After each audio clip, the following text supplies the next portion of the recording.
Well, hello ladies and gentlemen, here we are with the latest episode of the Cowardly Hames & Co.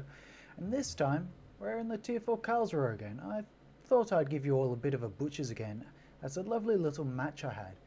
Now, battleship-wise, they've got New York, Wyoming, a couple of Miyagis, then cruisers, they've got Königsberg, Furutaka, Phoenix, Kuma, and then a Tenryus, and then a Nicholas destroyer, so nothing really for me to be worried about. And here we are straight into the action immediately, as I'm trying to line myself up for a lovely little bit of torpedo skullduggery. So, of course, with the friendly destroyer up in front, it would be awfully impolite for me to launch my torpedoes. However, well, auf Wiedersehen! And now I can launch my torpedoes at will.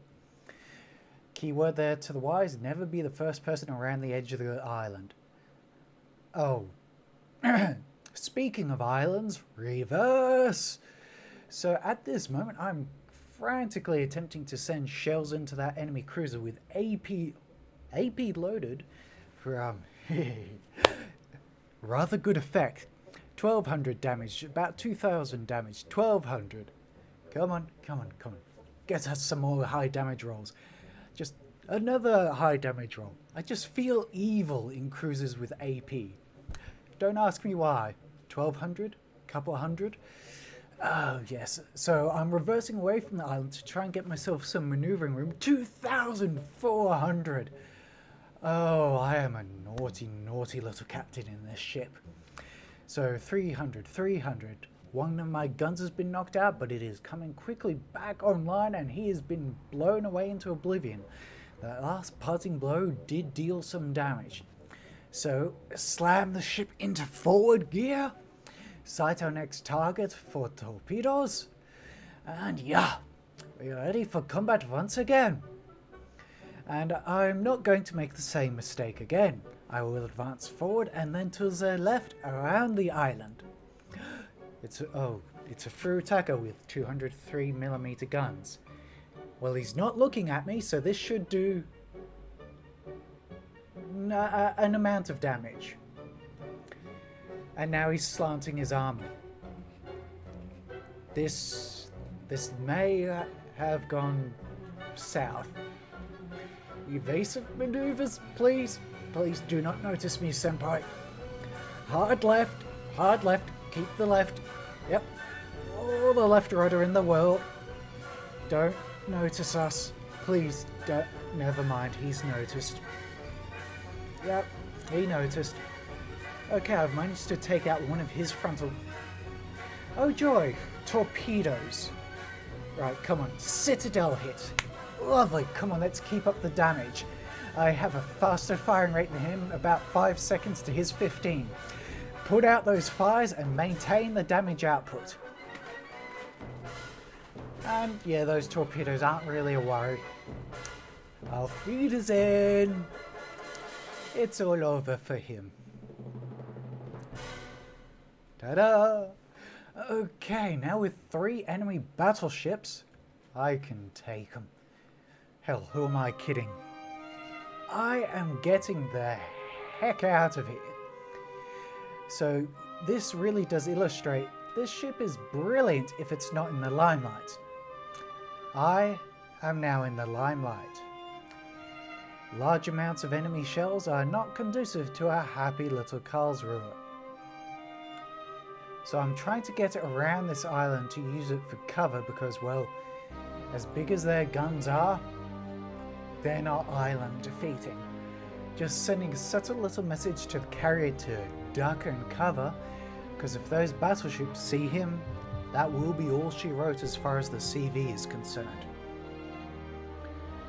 So what am I thinking? Alright, I could use torpedoes, but I really need to get within 6 kilometers.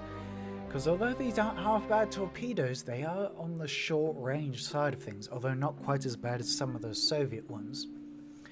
So I'm thinking of just using them as sort of a terrain denial device, if you know what I mean.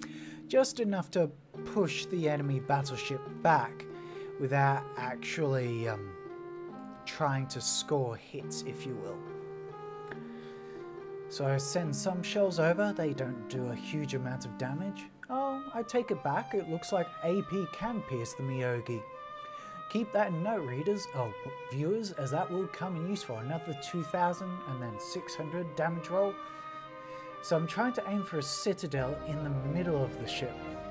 Although I suppose another good spot would be to aim just beneath his sort of gun turrets, because that's where the ammunition would be stored. So after exposing a little bit too much of myself to all three of them, I'm once again pulling back in behind the island. Now this battleship is playing a rather nifty little game by zigzagging forwards and backwards to try and avoid my torpedoes and throw off any cannon fire I send his way. Of course, the issue being he's practically dead bait, or floating in the water for any torpedo aircraft that decide to target him. However, I dare say our CV has bigger concerns, i.e. running for it.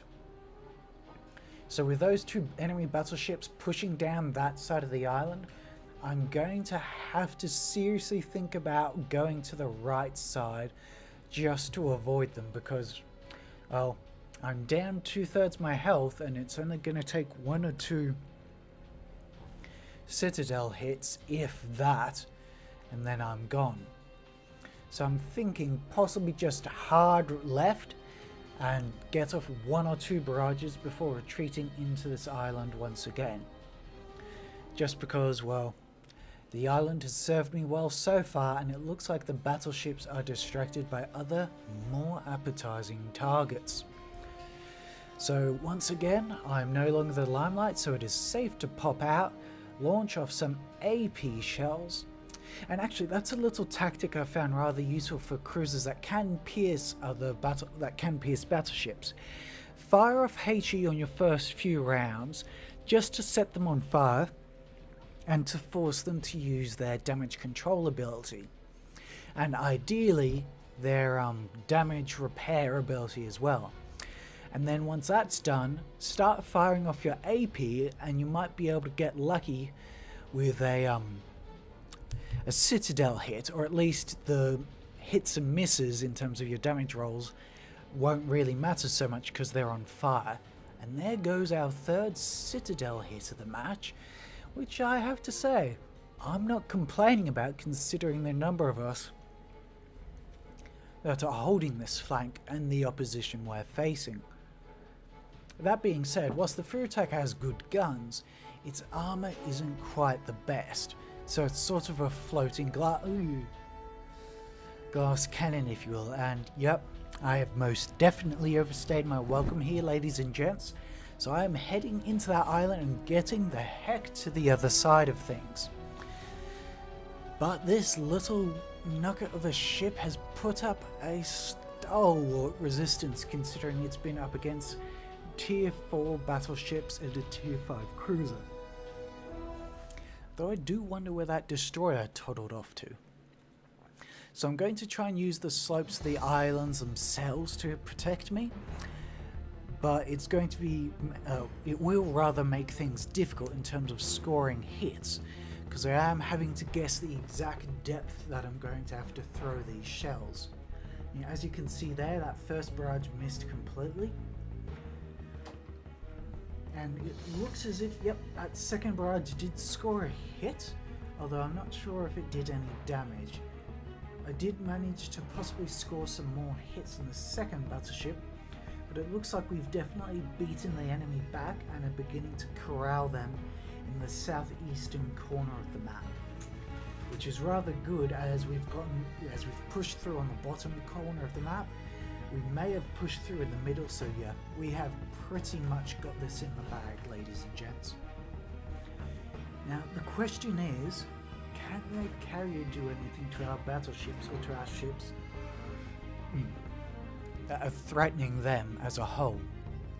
Although it does look as if he's tied up their fighter squadron, and we may be in the final stages of securing aerial superiority.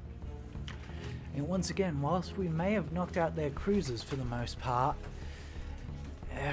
battleships only have to hit you once or twice, and then you're out of the loop.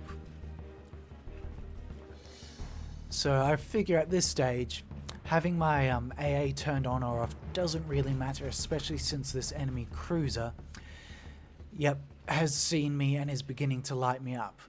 So I'm beginning to engage evasive maneuvers just because, well, it's not going to take much.